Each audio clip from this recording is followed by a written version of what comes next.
오신 여러분들 주님의 이름으로 환영하고 축복합니다. 네, 우리 밝은 모습으로 옆사람과 앞뒤 사람과 인사하겠습니다. 잘 오셨습니다. 환영합니다. 축복합니다. 사랑합니다. 네, 갑자기 너무 추워졌는데 그 추위를 이렇게 뚫고 여러분 뜨거운 열정으로 이 자리에 오신 여러분들 주님의 이름으로 축복하고 사랑합니다. 네, 때론 우리가 우리의 힘을 다하여 우리 인생을 참 열심히 살아보려 해도 참 그렇게 뜻대로 되지 않을 때가 많습니다. 저보다 더 잘 아시는 분들이 많이 계실 것 같은데, 그럴 때 우리의 힘으로 이 세상을 살아가는 것이 벅찰 때 하나님 내 길 인도하여 주시죠. 하나님 나와 함께하여 주시죠. 세상의 것이 아니라 주님의 것을 구하며 가겠습니다 라고 고백하는 저와 여러분들 되시길 바랍니다. 이 시간 진리라는 찬양 들으시면서 예배로 나아가겠습니다.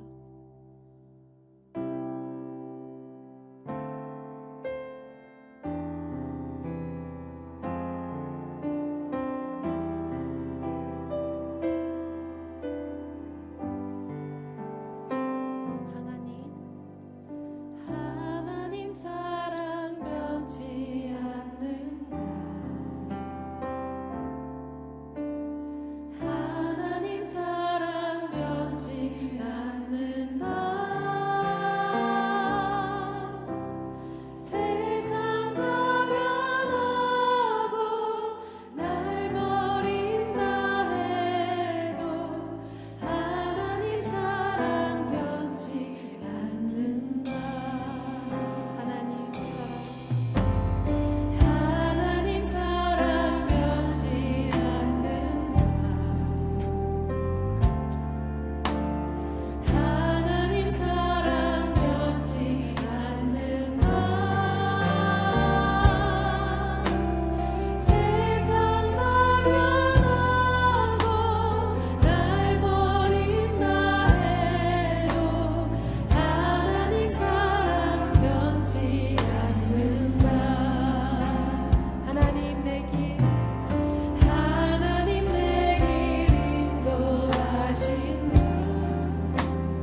고백하며 나아갑시다.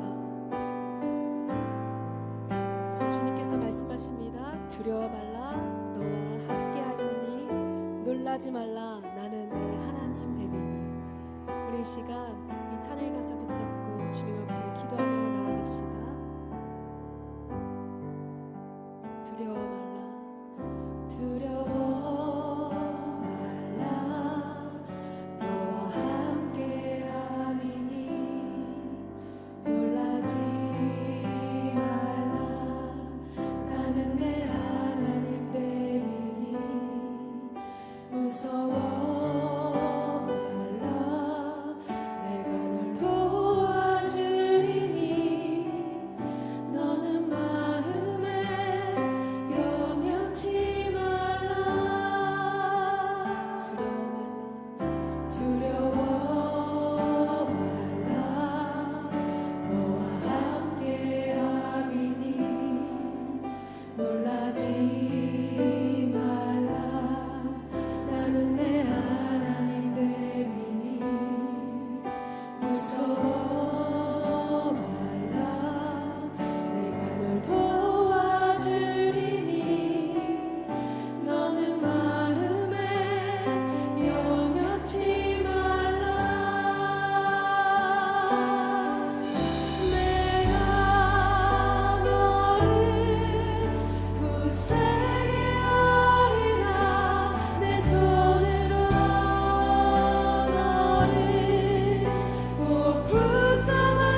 우리 이 시간 우리의 힘과 요새 되시는 주님을 붙잡고 주여 한번 부르짖으며 예배로 나아가겠습니다. 주여,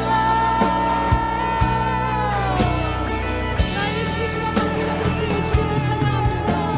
나의 구할 것이 되시는 주님을 찬양합니다.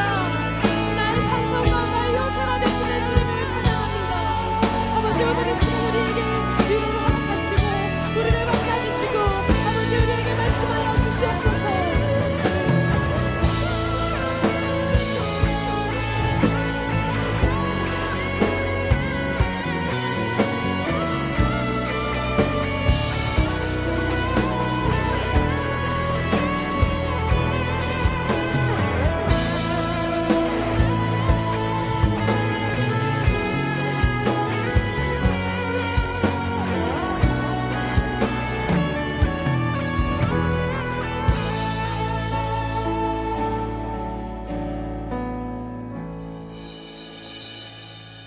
할렐루야. 우리 하나님께 감사와 영광의 박수 올려드리겠습니다.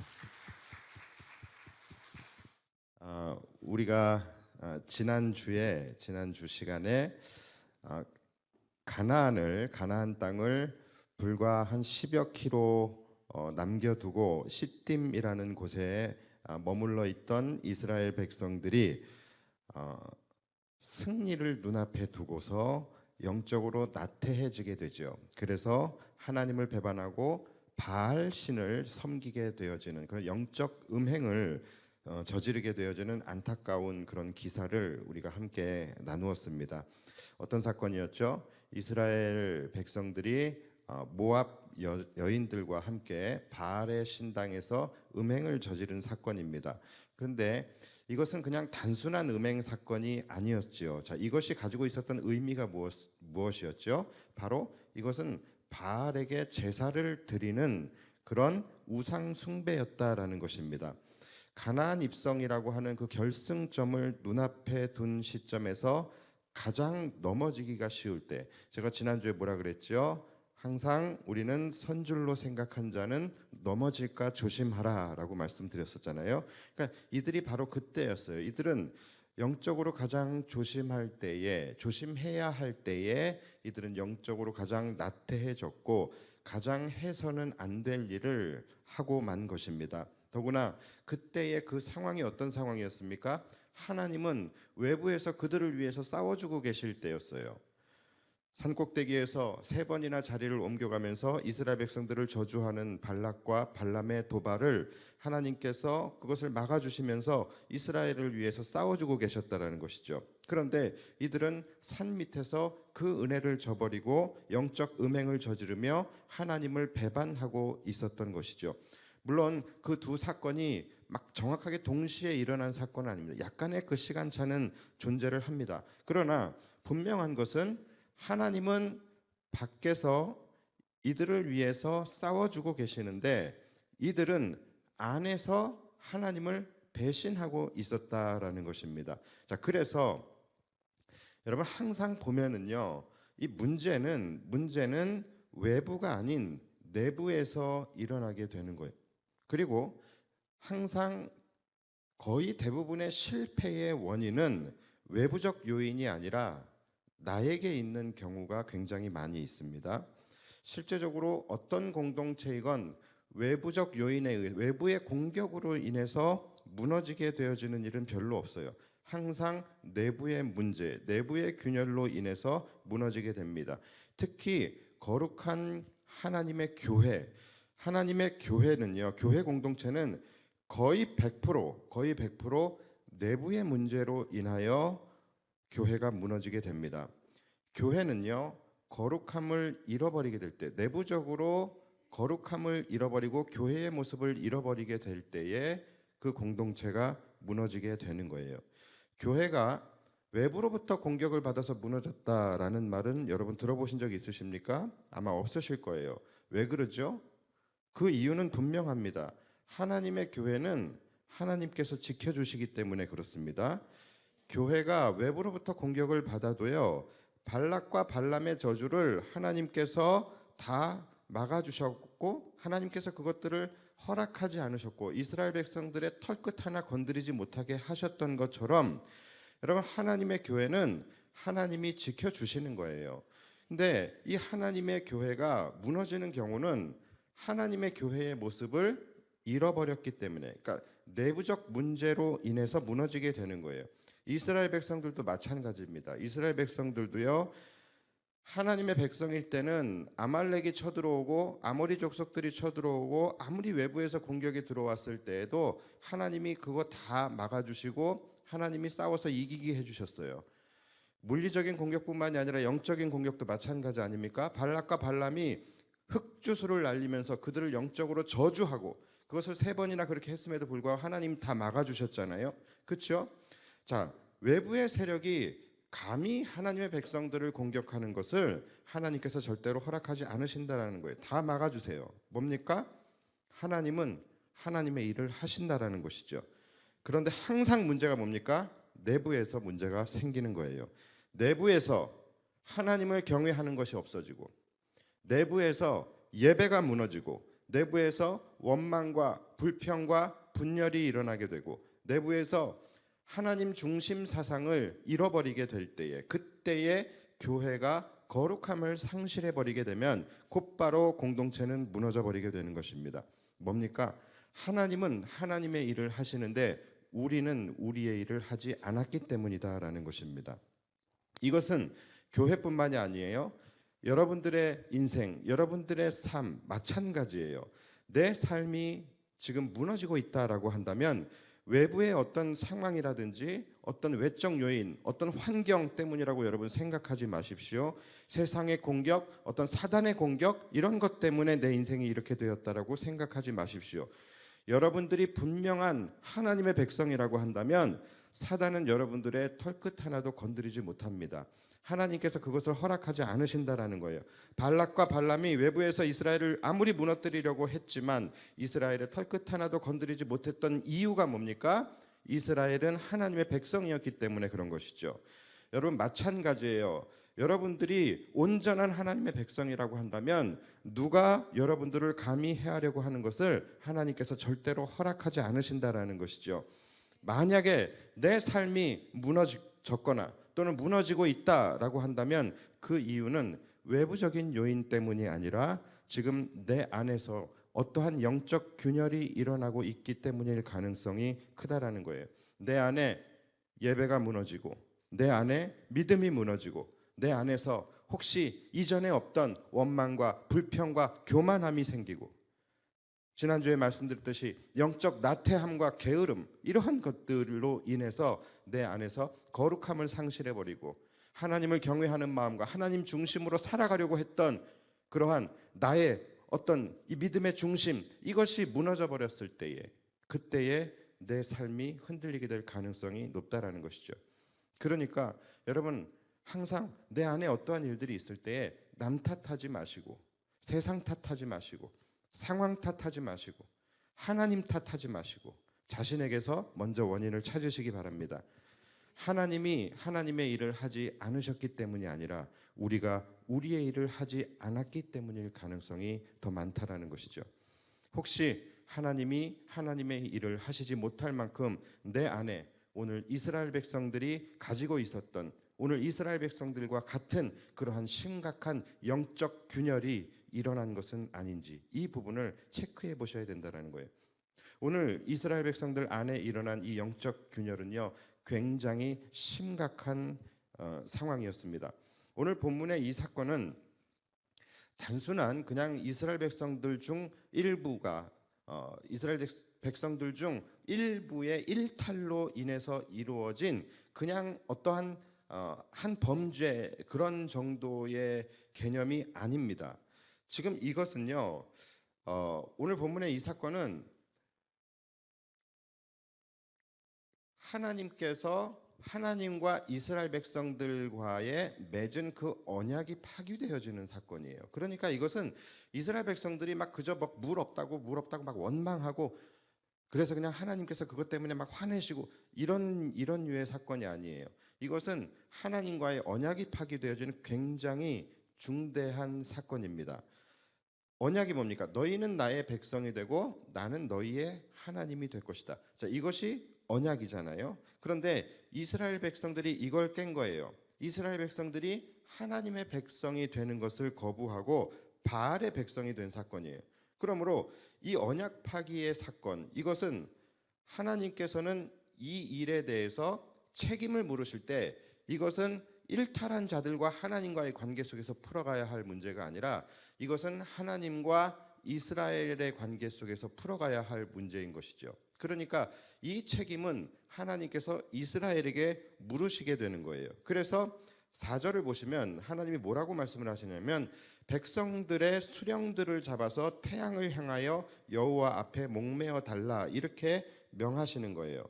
그러니까 뭡니까? 백성들의 수령이라고 한다면 백성의 대표자들이겠죠. 자, 이 백성의 대표자들을 온 천하가 보는 앞에서 그리고 하나님이 보시는 앞에서 공개 처형시키라는 것입니다.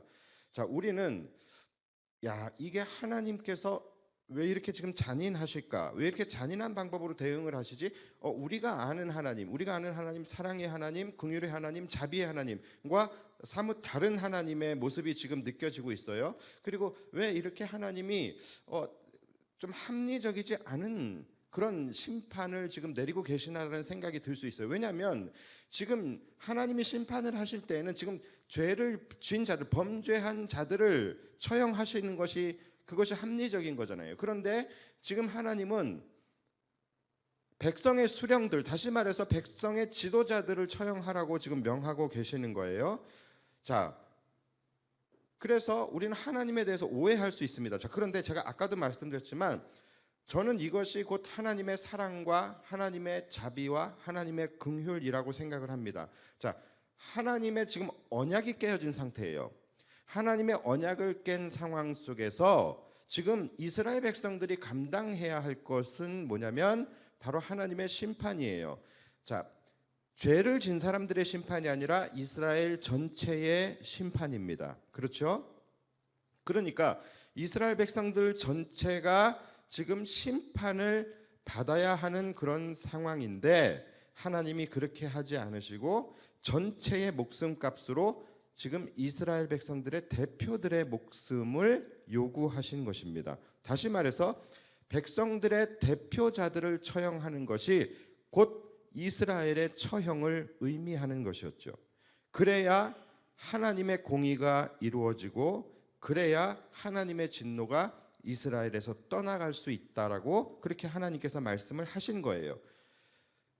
에덴 동산의 언약을 인간이 어겼습니다. 그래서 에덴 동산의 언약을 파기함을 통하여 영원히 죽게 된 것이 바로 모든 인류예요. 그렇죠? 이 모든 인류의 목숨값을 대신해서 누가 돌아가셨습니까? 죄가 없는 예수님께서 십자가에서 처형을 당하신 것과 같은 것이죠.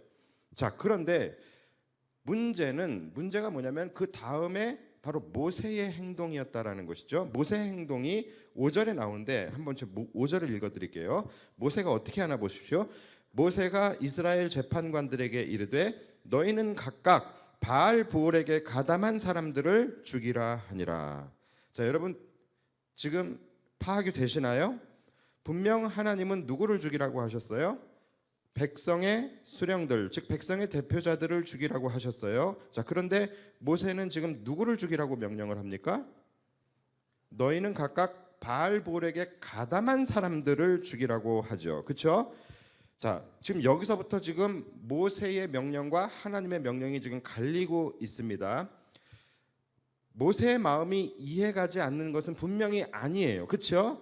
분명히 모세는 이런 마음이 있었을 거예요.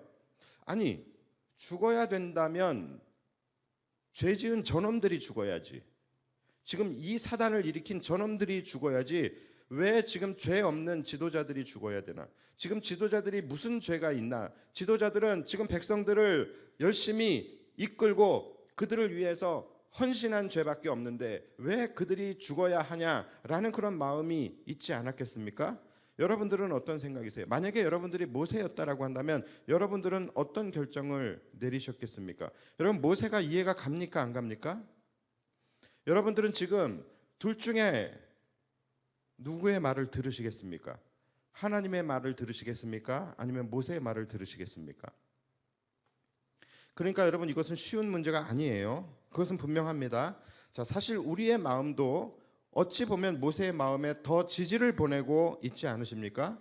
자, 그것이 우리가 생각하는 정의라는 것이죠. 그런데 여러분, 우리가 살아가다 보면은 때로는 우리가 생각하는 정의와 하나님이 이루시려고 하는 공의가 서로 다를 때가 있다라는 것이죠. 사실 이 부분이 신앙생활을 하고 있는 우리들을 굉장히 때로는 혼란스럽게 하고 때로는 우리의 마음을 굉장히 어렵게 하는 부분이기도 합니다.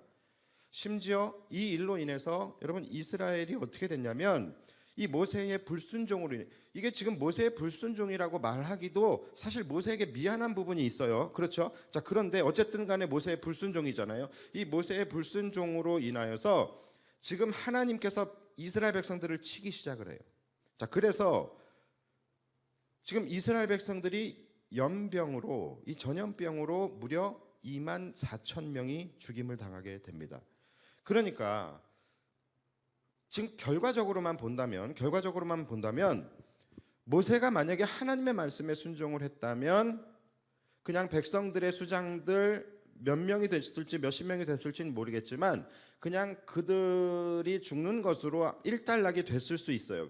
분명히 하나님이 약속하셨잖아요. 그들을 처형하면 하나님의 진노가 떠나가시겠다라고 말씀을 하셨잖아요. 자, 그러니까 분명히 하나님의 말씀대로, 하나님의 명령대로 했다라고 한다면 이스라엘 백성들의 수장들 몇 명을 처단하는 것으로 아마 그 사건이 일단락이 됐을 수도 있어요. 그런데 모세가 그것을 따르지 않고 지금 자신의 생각대로 그렇게 백성의 수령들을 살렸어요. 그리고 실제적으로 그 일에 바알부올에 가담한 그 자들을 처형했습니다. 자, 그것으로 말미암아 2만 4천 명의 생명이 희생되어지는, 희생이라고 뭐 말하기는 그렇지만 어쨌든 거기까지 나아가게 됐다라는 것이죠. 자, 우리는 지금 이 사건을 보면서 너무나 마음이 어렵죠. 그렇죠? 자, 그런데 사실 우리의 간담을 더 서늘하게 하는 것은 또 있어요. 사실 지금 2만 4천 명에서 멈춘 게 천만다행인 거예요. 이 사건은 사실은 24만 명 혹은 이스라엘 전체의 멸망으로 갈 수 있을 뻔했던 사건이기 때문에 그래요.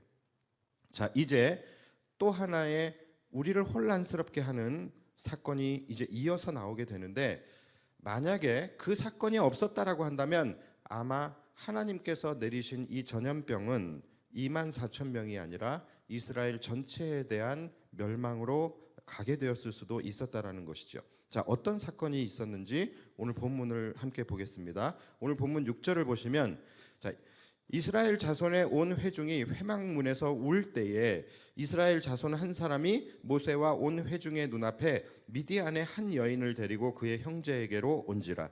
제사장 아론의 손자 엘르아살의 아들 비느하스가 보고 회중 가운데서 일어나 손에 창을 들고 그 이스라엘 남자를 따라 그의 막사에 들어가 이스라엘 남자와 그 여인의 배를 꿰뚫어서 두 사람을 죽이니 연병이 이스라엘 자손에게 그쳤더라. 그 연병으로 죽은 자가 2만 4천 명이었더라.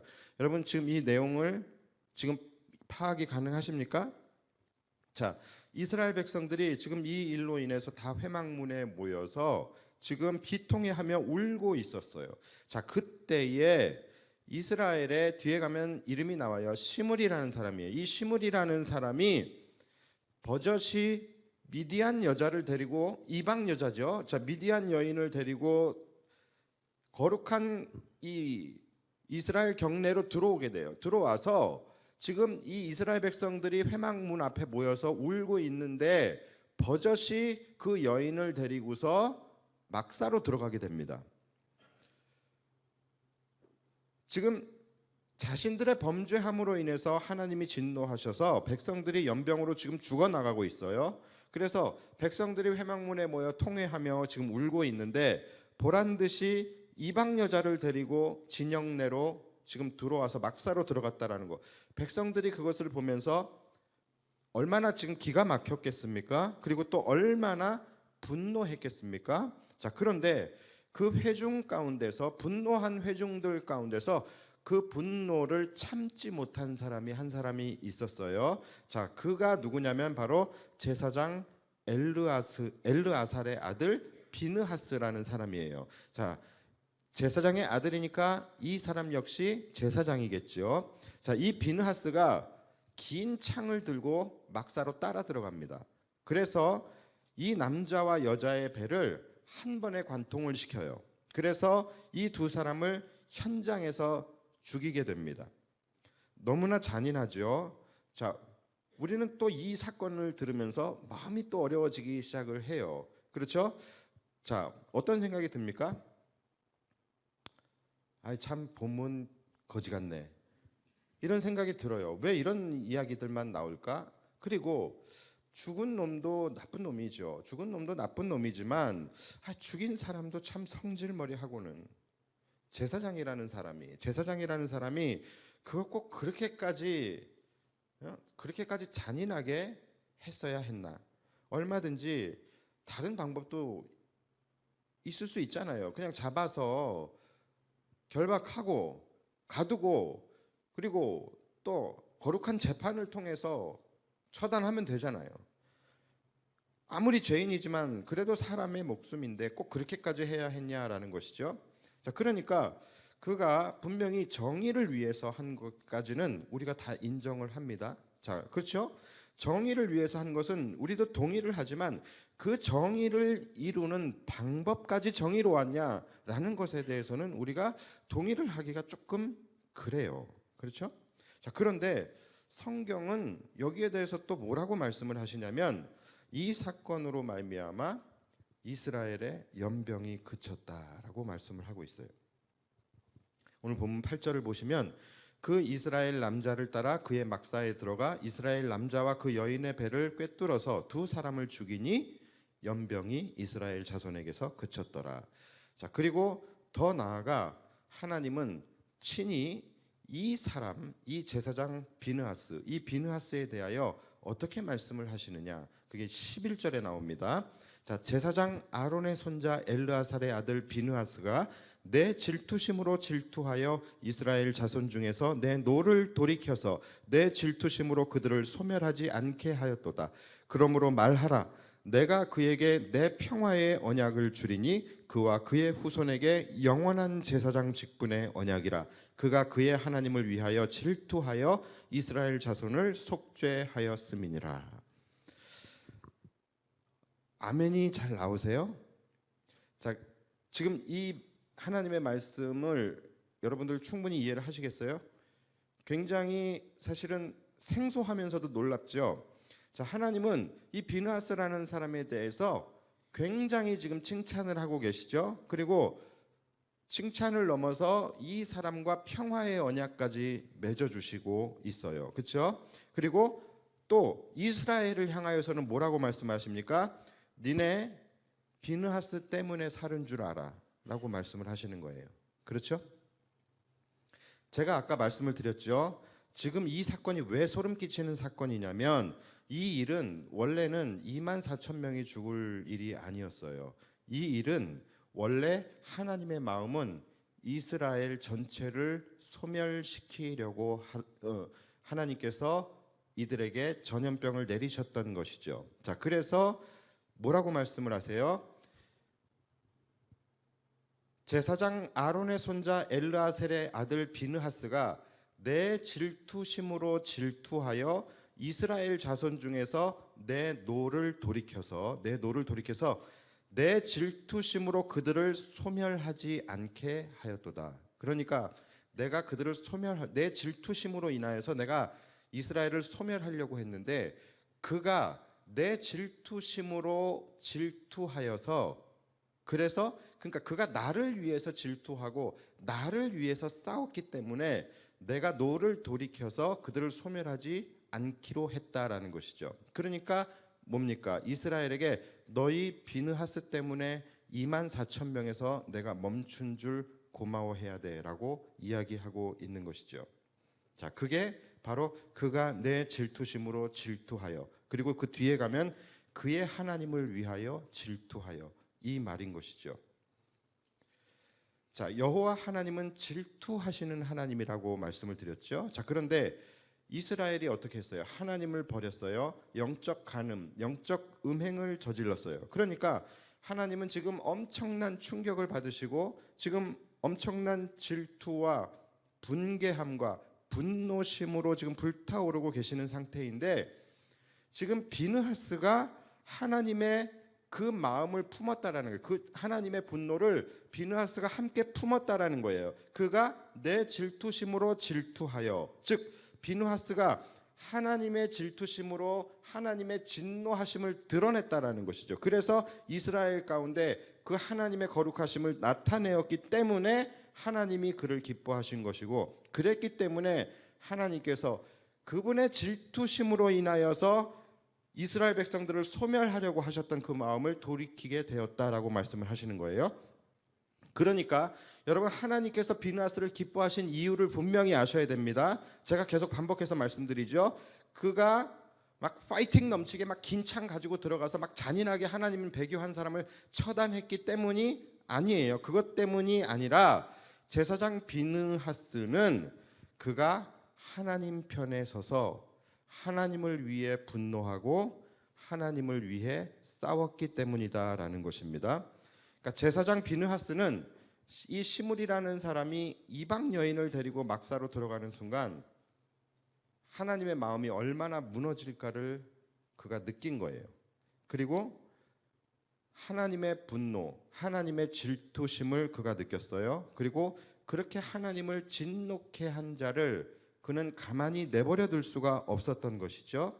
자, 그것이 내 질투심으로 질투하여예요. 반면에 모세를 볼까요? 반면에 모세는 하나님의 마음을 헤아리지도 못했고 하나님의 마음을 드러내지도 못했습니다. 그렇죠? 그는 오히려 하나님의 마음이 아닌 누구의 마음이에요? 자신의 마음을 드러냈어요. 그렇죠? 물론 그의 마음이 악한 마음은 아니었어요. 그의 마음은 분명히 선한 마음이었다라는 것까지도 우리는 알고 있습니다. 그러나 이 문제는 누가 선하냐 악하냐의 문제가 전혀 아니지요. 그렇죠? 그러니까 필요 없어요. 자, 거기서 모세는 선하냐 악하냐가 아니라 하나님의 중재자로, 하나님과 이스라엘 백성들의 중재자로 서 있어야 되는 사람이었어요. 그러니까 거기서 그는 하나님의 마음을 대변해야 하는 사람이고 하나님의 공의를 이루는 선택을 했어야 하는 사람인 거죠. 왜요? 그래야 이스라엘 백성들을 살릴 수 있기 때문에. 그러니까 모세가 선한 선택을 했다고 해서 뭐 하나님은 뭐 악한 명령을 내리신 겁니까? 그것도 여러분 아니에요. 모세는요, 백성들의 수령, 백성들의 지도자를 살리려고 했던 것이고 하나님은 누구를 살리려고 했던 거예요? 이스라엘 전체를 살리려고 했던 거예요. 그러니까 선하기로 따져도 모세가 아니라 하나님이 선하셨던 것이죠. 모세는 백성들의 수령들이 죽임을 당하는 것에 대한 긍휼한 마음만 있었을 뿐이지만 하나님은 이스라엘 백성 전체가 멸망당하는 것에 대한 사랑과 긍휼의 마음이 있으셨던 것이죠. 모세는요, 백성들의 수령들이 당하게 될 억울함 거기에만 마음이 아팠지만 모세의 마음속에 정작 자신들을 위해서 막아주고 싸워주시고 그들을 계속해서 지켜주셨던 그 하나님이 자신들에 의해서 버림받고 배신당하고 영적 외도와 영적 간음으로 배신당한 그 하나님의 마음은 모세가 헤아리지 못했던 것이죠. 반면에 엘르아살의 아들 비느하스는 제사장임에도 불구하고 물론 좀 과격했고 좀 다혈질적이었고 그리고 방법적으로는 조금 퀘스천이 있을 수 있어요. 자, 그런데 그는 하나님의 마음을 헤아렸던 사람이라는 것이죠. 그랬기 때문에 그는 어떻게 해야 이스라엘을 향한 하나님의 진노가 끊어질지를 알았던 것이고 그것을 끊을 수 있었던 것입니다. 사랑하는 여러분, 우리는 이 이야기를 들으면서 묵상하면서 바로 거룩이라는 것, 이 거룩이라는 것에 대한 개념을 좀 다시 좀 정확하고 분명하게 좀 새롭게 잡을 필요가 있을 것 같습니다. 우리가 오늘 이 모세와 비느하스 이 두 사람의 사건을 우리가 보면서 이 두 사람이 사건을 처리해가는 그 과정과 이들의 처신, 이것을 우리가 이렇게 볼 때에 여러분, 누가 더 합리적인 사람으로 보여집니까? 그리고 누가 더 인격적으로 일을 하는 것 같습니까? 누가 더 정의롭고 누가 더 평화적으로 일을 하는 것 같습니까? 아마 대부분의 성도들은 모세를 지명하게 되실 거예요. 그렇지 않습니까? 비느하스의 모습은 전혀 매력적이지가 않아요. 그는 굉장히 과격하고 무식했습니다. 그런 반면 모세는 어땠습니까? 굉장히 침착하고 합리적이고, 그는 백성들의 편에 섰고 백성들의 마음을 헤아릴 수 있었고, 그리고 백성들을 굉장히 아꼈습니다. 죄 없는 백성들의 죽음을 그는 원치 않았고, 백성들 가운데 단 한 사람의 억울함이 생기지 않도록 모세는 굉장히 정의롭고 합리적이고 평화로운 방법으로 이 일을 수습했어요. 그래서 우리가 볼 때는 모세야말로 섬김의 리더십, 거룩한 리더십이라고 생각되어집니다. 그렇지 않습니까? 자, 그런데 성경은 오늘 뭐라고 분명하게 말씀하고 있습니까? 하나님의 판단은 그렇지 않다라는 거예요. 하나님이 정의하시는 거룩은 하나님의 마음을 품는 거예요. 복잡한 게 아니라 그냥 하나님의 마음을 품는 것이 거룩이라고 말씀을 하십니다. 하나님이 정의하시는 거룩은 비록 합리적이지 않더라도 하나님의 뜻에 순종하는 것이 거룩이라고 말씀을 하신다라는 거예요. 여러분, 우리는 반드시 이 부분을 생각하고 늘 명심하고 살아가야 된다라는 거예요. 때로는 세상의 기준과 하나님의 기준이 다를 수 있어요. 때로는 세상적 정의와 하나님의 공의가 다를 수 있다라는 것이죠. 그럴 때가 있어요. 그런데 여러분, 우리가 하나님의 백성임이 굉장히 간단하게 증명되어지는 순간이 언제인지 아십니까? 그때가 언제냐면 바로 이런 상황에서 과감하게 세상의 기준을 내려놓고 하나님의 기준을 따를 때에, 그때에 그 사람이 하나님의 백성임이 증명이 되어지는 거예요. 그런데 여러분, 이 판단을 하는 것이 결코 쉽지 않다라는 거예요. 죄 지은 놈들은 분명히 따로 있는데, 그런데 죄 없는 백성의 수령들이 왜 죽어야 하나? 여러분, 이것이 세상의 기준이고 이것이 세상에서의 옳음이에요. 우리 모두는 대부분은 여기에 동의를 한다라는 것이죠. 그러나 여러분, 만약에 그렇다라고 한다면 오늘날 우리의 믿음 그리고 우리의 구원은 결코 이루어지지 않았을 것이다라는 거예요. 여러분, 우리의 구원이 바로 이러한 불합리함 속에서 이루어진 은혜이기 때문에 그렇습니다. 죽어야 할 죄인은 우리들이에요. 죽어야 할 죄인은 우리들이었지만 하나님께서는 죄 없는 예수님을 죽이셨어요. 그렇죠? 죄 없는 예수님이 우리를 위해 십자가에서 죽으시게 하심을 통하여 파괴되었던 하나님과 우리와의 언약을 회복시키신 거예요. 그것이 구원의 사건 아니겠습니까? 그러니까 이것처럼 불합리한 것이 어디 있습니까? 그러니까 우리의 입장에서 은혜인 것이지 세상적 기준으로 보면 이것은 굉장히 불합리한 사건이라는 것이죠. 그래서 십자가의 사건이라는 것은요, 너무나도 불합리하게 죄인은 우리인데 죄가 없는 예수님께서 우리 죄를 대신하여 죽으신 사건이에요. 그런데 우리는 그 그리스도의 십자가의 사건을 이야기할 때 우리는 뭐라고 이야기합니까? 거룩한 그리스도의 십자가, 거룩한 주님의 보혈의 공로라고 이야기를 합니다. 우리는 거룩이라고 이야기를 한다는 것이죠. 그러니까 거룩이라는 것은요, 때로는 불합리하지만 불합리한 것이 거룩이 될 수 있다라는 것이죠. 거룩이란 어떠한 특정한 행위를 이야기하는 것이 아니에요. 세상적 기준에서의 어떠한 선한 가치, 그것을 이야기하는 것이 아니라는 것이죠. 거룩은 하나님의 뜻이 이루어지는 것이 거룩입니다. 제가 늘 이야기하지만 여러분, 거룩한 곳은 깨끗한 곳이 아니라 하나님이 계신 곳이 거룩한 곳인 거예요. 마찬가지예요.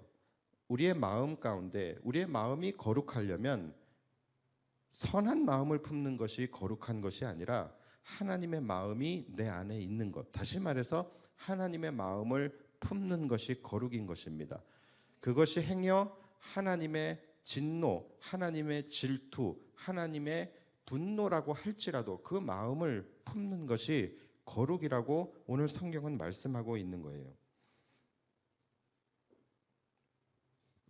그러니까 거룩이라는 것의 정의는 외형적인 어떠한 형태에서 결정되어지는 것이 아니라 하나님이 계시냐 계시지 않느냐, 즉 하나님의 실제, 거기서 결정되어지는 것이죠. 모세의 마음속에 하나님의 마음이 없었던 것이죠. 그렇기 때문에 모세는 거룩하지 않았던 것이고, 비느하스에게는 뭐라고 말씀하세요? 그가 내 질투심으로 질투하여. 그의 안에는 하나님의 마음이, 하나님의 질투가 있었기 때문에 그는 하나님 앞에서 거룩한 자가 되었던 것이고, 그 거룩함이 이스라엘 백성들을 살릴 수 있었던 것이죠. 그리스도의 십자가가 온 인류를 살렸던 것과 같이 비느하스의 그 거룩함이 이스라엘 온 백성들을 살릴 수 있었던 것이죠. 여러분, 선행도 물론 좋지만 선행보다 거룩함을 사모하시기 바랍니다. 선행은 물론 누군가를 도울 수 있고 또 더 나아가 누군가를 살릴 수 있지만, 거룩이라는 것은 공동체를 살리고 나라를 살리고 세계와 열방을 살릴 수 있는 것입니다. 그리고 이어서 하나님은 비느하스에게 평화의 언약을 맺으시게 되는데, 이제 그것이 12절 말씀이에요.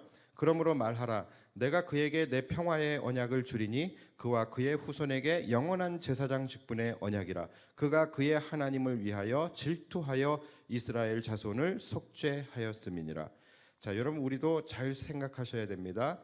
우리의 평화가 어디서 오는지, 또 우리의 평안이 어디서부터 오는지, 우리의 평화, 우리의 평안, 이것은 여러분 거룩으로부터 말미암는다라는 것을 여러분 아셔야 됩니다. 그런데 그 거룩이라는 것은 바로 어디서 옵니까? 바로 하나님의 마음을 품는 것. 그 하나님의 마음을 품는 한 사람이 되어질 때에, 그때에 우리는 거룩함을 입게 되어지는 것이고, 이 거룩함을 입게 되어질 때에 우리를 통하여서 내가 변화되어지고 공동체가 변화되어지고 온 세계와 열방이 변화되어질 수 있는 것이죠. 그래서 이 거룩이라는 것이 우리에게는 굉장히 중요한데, 이 거룩의 개념을 아는 것이 사실은 더 중요하다라는 거예요. 그래서 제가 오늘은 굉장히 내용이 살짝 어렵기도 하고, 우리가 함께 그냥 귀로만 듣고서 이해되는 것이 아니라 생각을 하면서 들어야 되는 부분들이 굉장히 많기 때문에 굉장히 제가 천천히 되게 또박또박 이렇게 말씀을 드렸는데 이해가 가시죠? 그렇죠? 예. 그래서 지금 이 평화의 언약이라는 부분도 굉장히 사실은 중요한 부분인데, 이 부분은 오늘 시간이 없어서 다 말씀 못 드리는데 혹시 다음 시간에 드릴 수 있으면 드리도록 하겠습니다. 자, 그래서 여러분들이 이 거룩에 대한 개념 굉장히 중요합니다. 이것을 여러분들이 꼭 분명하게 알고 계셔야 됩니다. 그래서 사실은 우리가 살아가면서 항상 기억하고 또 신경 써야 될 것이 뭐냐면, 내가 하나님의 마음을 얼마나 가지고 있느냐예요. 내가 하나님의 마음을 얼마나 담아내고 내가 그것을 나타내며 살아가고 있느냐. 내가 얼마나 하나님의 마음으로 내가 사랑하고, 내가 하나님의 마음으로 얼마나 아파하고, 내가 하나님의 마음으로 얼마나 이 죄악된 세상을 바라보면서 분노하고, 내가 하나님의 마음으로 얼마나 내가 질투하고, 내가 하나님을 위해서 내가 얼마나 이 땅에서 싸우면서 살아가고 있느냐. 사실 이 부분이 굉장히 중요해요. 왜냐하면 하나님께서 이 부분을 보고서 우리를 기뻐하시기 때문에 그래요. 그래서 내 말과 내 마음에서부터 시작돼서 내 말과 내 행동 속에서 얼마나 하나님의 뜻을 나타내고 있느냐, 드러내고 있느냐. 여러분, 여기서 거룩이 결정된다라는 거예요. 내가 하나님께서 기뻐하시는 그 거룩한 한 사람이 되었을 때에 나로 인해서 내가 속한 공동체의 저주가 끊어질 수 있게 되는 거예요. 나로 인해서 나뿐만이 아니라 내가 속한 공동체가 살아날 수 있게 된다는 거예요. 여러분들의 가정이 살아날 수 있고 여러분들의 사업장이 살아날 수 있고 여러분들의 교회가 살아날 수 있다라는 것이죠. 나 한 사람이 하나님이 기뻐하시는 그 거룩한 한 사람이 됨으로 말미암아. 그러니까 여러분 이것이 쉽지 않을 수 있습니다. 그러나 여러분들의 거룩한 결단 한 번으로 여러분들의 가정이 살아날 수 있습니다. 여러분들의 직장, 여러분들의 가정, 여러분들의 사업장, 또 여러분들의 교회가 살아날 수 있다라는 거예요. 제가 계속해서 여러분들에게 이렇게 반복하는 이유는 여러분 이것이 분별하기가 생각보다 어렵다라는 거예요. 우리는 하나님의 뜻은 이것일 것이다라는 것을 우리는 오해할 때가 굉장히 많이 있다라는 거예요. 모세의 처신이 우리는 더 합리적이라고 생각을 하잖아요. 모세가 더 거룩하다라고 생각을 하고 지혜롭다라고 생각하고 평화롭다라고 평화적이다라고 생각을 하잖아요. 이것처럼 우리 생각 안에 뭐가 깊게 깔려 있냐면 바로 인본주의적 생각에 우리가 항상 매몰되어져 있어요. 그렇기 때문에 인간 중심적인 것이 마치 하나님의 뜻인 것처럼, 그러니까 인간 중심적으로 아름다운 모습이 마치 그것이 하나님의 뜻인 것처럼 그렇게 오해할 때가 있을 수 있다라는 거예요. 그런데 여러분 아닙니다. 모든 것은 인간 중심이 아니라 하나님 중심으로 생각하셔야 된다는 거예요. 그러니까 때에 따라서는 도덕적으로 옳은 것이 하나님의 뜻과는 일치되지 않을 수 있습니다. 때로는 인륜적으로 옳은 것이 하나님과의 관계에서는 옳은 것이 아닐 수 있다는 것이죠. 그럴 때에 거룩이라는 것은 뭐냐면 하나님의 마음을 품는 거예요. 그리고 하나님의 뜻에 순종하는 것, 그것이 거룩이다라는 것이죠. 결론적으로 거룩이라는 것은 나 중심, 인간 중심적인 것이 아니라 모든 일에서 온전히 하나님 중심적인 것이 거룩이다라는 거예요. 그런데 성도들 중에는요, 교회를 다녀도요, 제일 먼저 생각하는 것이 교회가 나를 위해 무엇을 해줄 것인가를 생각을 하고 그것이 교회를 정하는 기준이 되어지는 성도들도 굉장히 많다라는 거예요. 그리고 지금 우리 교회 다니시는 성도들 중에서도요, 교회는 자신들의 마음을 무조건 보듬어 줘야 한다. 또 목회자는 양들의 마음을 무조건적으로 이해하고 사랑하고 허용하고 보듬어주고 이것이 목회자라고 생각하는 성도들이 정말로 많아요. 그런데 여러분 잠깐은 그것이 성도들에게는 위로가 될 수 있겠죠. 그런데 여러분 정말로 그것이 그 성도들의 영혼에 도움이 될지는 우리가 한번 생각을 해봐야 된다는 것이죠. 그 누구도 저에게 목회자니까 하나님의 마음을 헤아려서 나에게 화 좀 내주십시오. 분노 좀 내주십시오. 하나님의 마음을 헤아려서 나에게 따끔하게 하나님 입장에서 말씀 좀 해달라고, 나 좀 치리해달라고 그렇게 얘기한 성도는 지금까지 단 한 사람도 없었어요. 그만큼 많은 분들은요, 모든 중심의 자리에 나를 놓기를 원하지 하나님의 마음을 놓기를 원하지 않는다는 것이죠. 교회 안에서 사건 사고가 일어나도요, 항상 사람이 이해받고 사람이 존중받고 사람이 보호받아야 된다라고 생각을 해요. 교회 안에서 일어난 일인데 하나님의 마음을 이해하려고 하진 않아요. 하나님의 거룩함을 지켜내려고 하지 않고 하나님의 의분을 나타내려고 하진 않아요. 마치 그렇게 되면 사랑이 없는 교회인 것처럼 보여지고, 그것이 이 시대 교회의 현실이에요. 그래서 여러분 이 시대 교회는요, 백성을 대변하는 제사장과 같은 그런 목회자는 환영받지만 하나님을 대변하는 선지자와 같은 목회자는 사랑이 없는 목회자, 환영받지 못하는 그런 목회자가 됩니다. 그래서 실제로 이 시대 목회자들 중에는 하나님의 대변자보다는 성도들의 대변자가 사실 더 많은 것 같습니다. 자, 그러나 여러분 오늘 말씀 속에서 하나님이 무엇을 책망하시고 또 무엇을 기뻐하셨는지를 묵상해 보시기 바랍니다. 내가 사람의 마음을 기쁘게 하랴, 하나님의 마음을 기쁘시게 하랴. 내가 세상적 기준에 합리적인 길을 택할 것이냐, 비록 합리적이지 않더라도 하나님의 뜻에 순종할 것인가. 이 길을 무엇을 택할 것인지, 심지어 도덕적 옳음을 택할 것인가, 아니면 성경적 옳음을 택할 것인가. 여러분 이것이요, 목회자들마다 목회 현장에서 또는 설교 현장에서 날마다 느끼는 딜레마예요. 내가 이 설교를 했을 때 이 성도가 상처받지 않을까? 하나님은 이 말씀을 하고 싶어 하시는데 내가 이 말씀을 했을 때에 이 성도가 상처받지 않을까. 제가 지난주에도 그 음행 얘기했다가 내가 사모한테 또 엄청 혼났어요.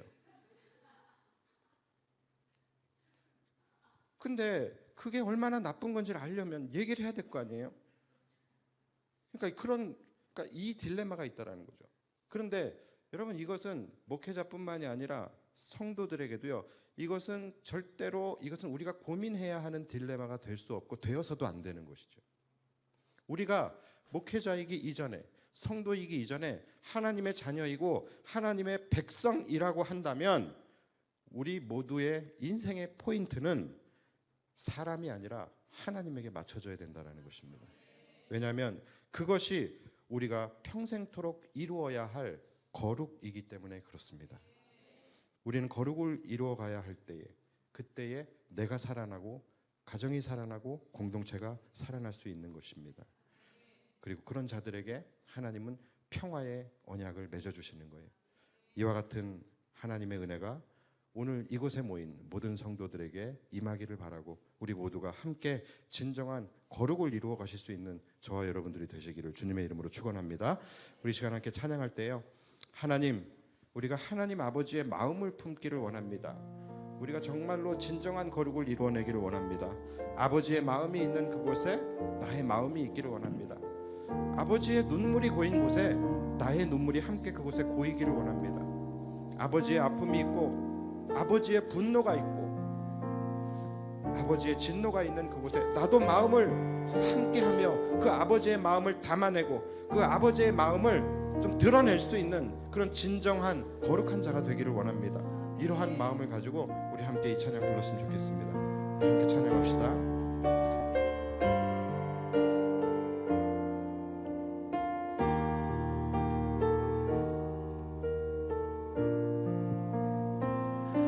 아버지, 당신의 마음이 있는 곳에 나의 마음이 있기를 원해요.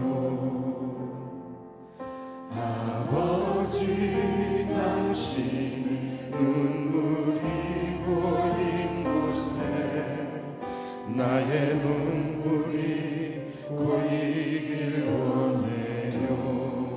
아버지,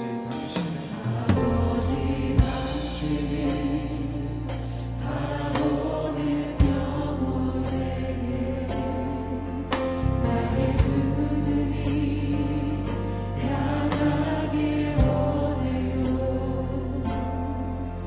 아버지, 당신이 울고 있는 어두운 땅에 나의 두 발이 향하길 원해요.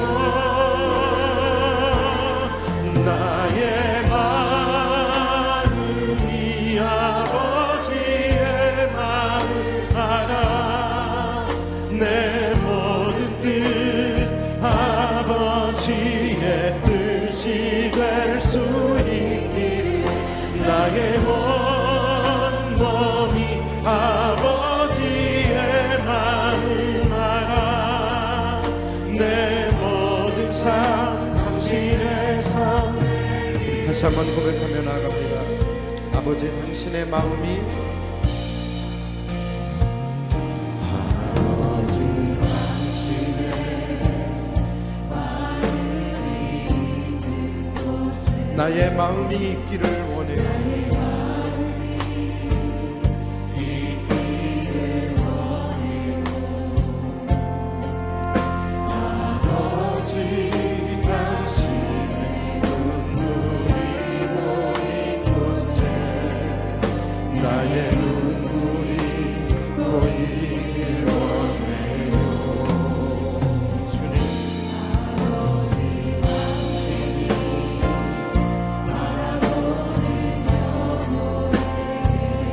나의 두 눈도 함께 향하길 원합니다. 향하길 원해요. 아버지, 당신이 울고 있는 어두운 땅에 나의 두 발이 향하길 원해요.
우리는 주님의 것입니다. 이제 내가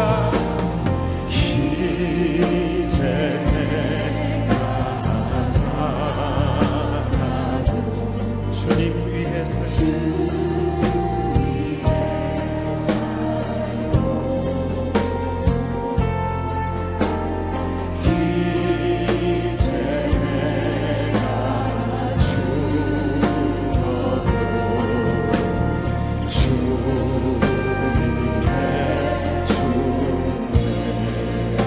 하늘 영광 보여주며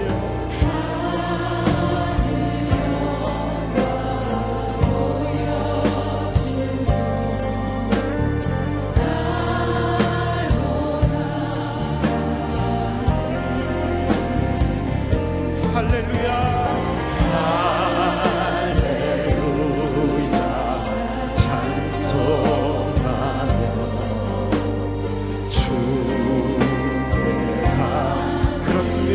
우리는 주님의 것임을 고백합니다. 나는 사나 죽으나 주님의 것이요 사나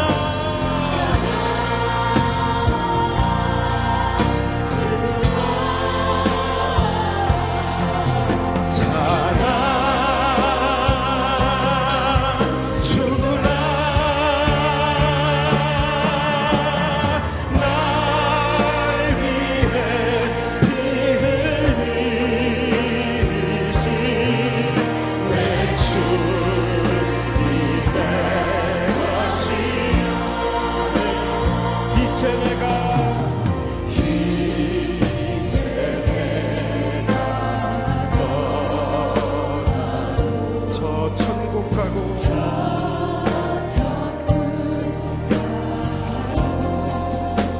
이제 내가 있어도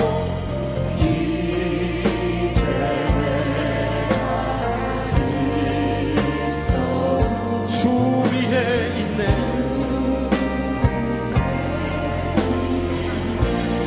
믿음으로 고백합시다.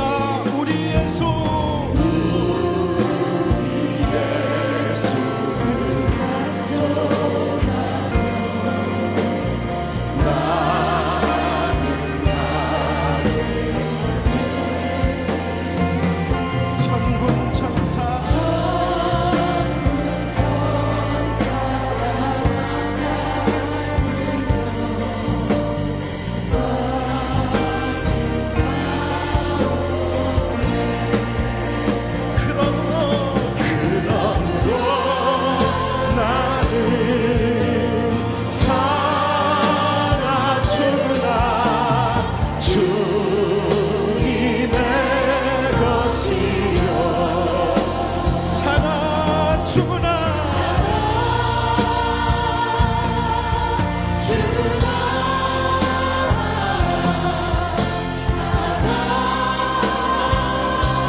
우리 마지막으로 고백합시다.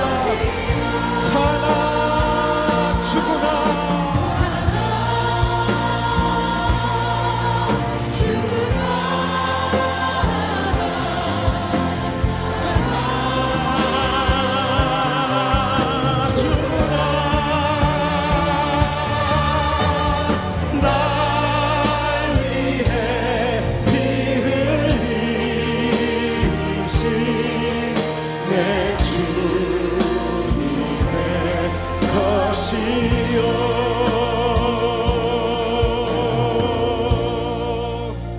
우리 시간 함께 기도합시다.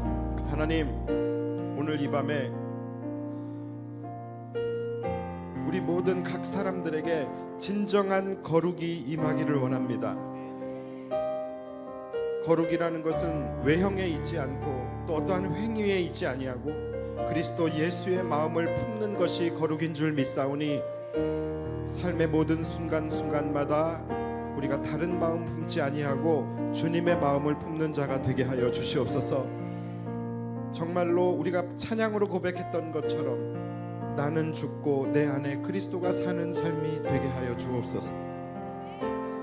우리는 사나 죽으나 주님의 것이고 나를 통하여 오직 예수 그리스도만 나타나는 그러한 삶이 되게 하여 주시옵소서.